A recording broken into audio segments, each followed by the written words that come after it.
Hello friends, आज हम सीखेंगे दशहरे के बारे में। जैसा कि हम सब जानते हैं, दशहरा क्या है। दशहरा एक पर्व है, एक त्योहार है जिसे हम पूरे भारत में बड़ी धूमधाम से मनाते हैं। तो हम जानेंगे दशहरा क्यों मनाते हैं और कब मनाते हैं। दशहरा हिंदू धर्म का त्योहार है, यानी कि दशहरे को कौन मनाते हैं? सिर्फ हिंदू धर्म के लोग ही मनाते हैं।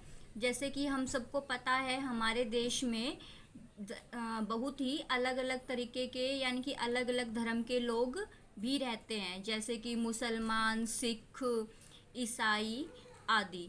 तो इस त्योहार को ज़्यादा बनाते तो सभी लोग हैं, लेकिन ये सभी हिंदू धर्म के जो लोग होते हैं वो बहुत ही श्रद्धा और मान्यता के साथ इसे मनाते हैं। यह त्योहार अश्विन मास के शुक्ल पक्ष की दशमी तिथि को मनाया जाता है। यानी कि यह त्योहार कब मनाया जाता है? अश्विन मास के शुक्ल पक्ष की दशमी को। ये हमारे हिंदी धर्म की तिथि है, या हिंदी धर्म के अनुसार जो महीने होते हैं वो है अश्विन मास, यानी कि ये सितंबर और अक्टूबर के आसपास मनाया जाता है। यह त्योहार दुर्गा पूजा के नवरात्रों के साथ ही शुरू हो जाता है। इस त्योहार से पहले जस्ट क्या शुरू हो जाते हैं, जो हम हिंदू धर्म में नवरात्रों की पूजा की जाती है या दुर्गा पूजा की जाती है, वो भी इसी त्योहार से जस्ट 9 दिन पहले शुरू हो जाते हैं। दुर्गा पूजा के 9 दिन बाद दशमी को पूरे भारत में बड़ी धूमधाम के साथ मनाया जाता है। जैसे ही दुर्गा पूजा के 9 दिन पूरे होते हैं, उसके बाद जो 10वां दिन आता है उसे क्या बोलते हैं? दशमी। और उसी दिन दशहरे को पूरी धूमधाम से मनाया जाता है।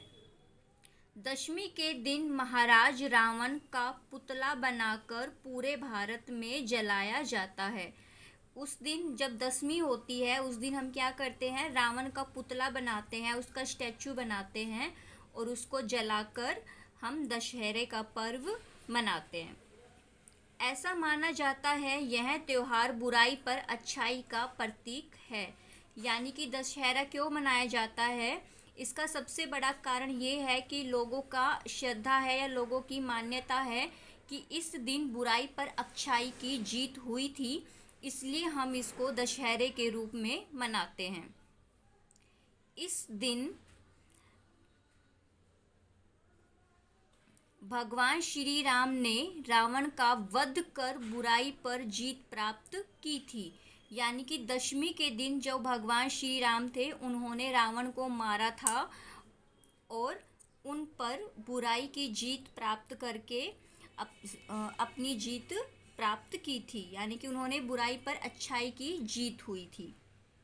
नोट, जहाँ पे बुराई और अच्छाई से मतलब क्या है? बुराई यहाँ रावण को बताता है और अच्छाई यहाँ पे श्री राम को। ये मैंने आपको समझाने के लिए एक अलग से लाइन डाली हुई है कि जो हम ये ऊपर वाली लाइन पढ़ रहे हैं कि श्री राम ने रावण को मारकर बुराई पर अच्छाई की जीत प्राप्त की थी, तो यहाँ पे बुराई किसको बता रहा है? रावण जो था वो बहुत ही बुरा आदमी था, और जो भगवान श्री राम थे वो अच्छे आदमी थे। तो इस तरीके से एक बुरे आदमी को मार के भगवान श्री राम ने अच्छाई पर जीत हासिल की थी।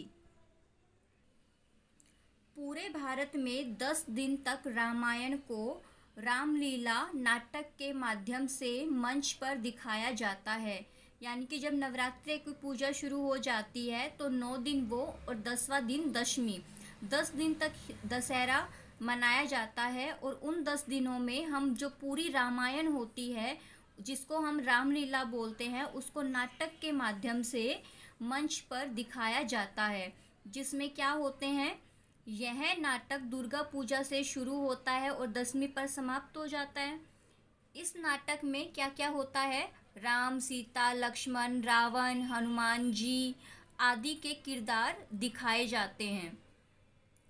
इस त्योहार को विजयदशमी के रूप में भी मनाया जाता है। यानी कि दशहरा को विजयदशमी का पर्व भी कहा जाता है।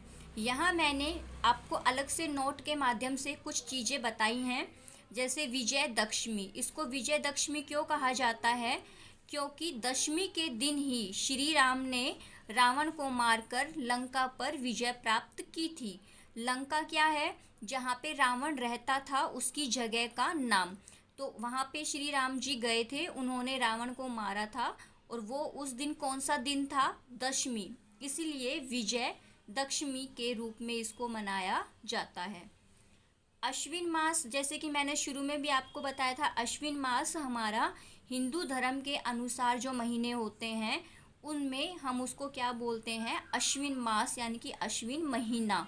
यानी कि अगर हम हमारे जो कैलेंडर है उसके हिसाब से बात करें तो सितंबर या अक्टूबर के महीने में हमारा दशहरे का जो पर्व है वो मनाया जाता है।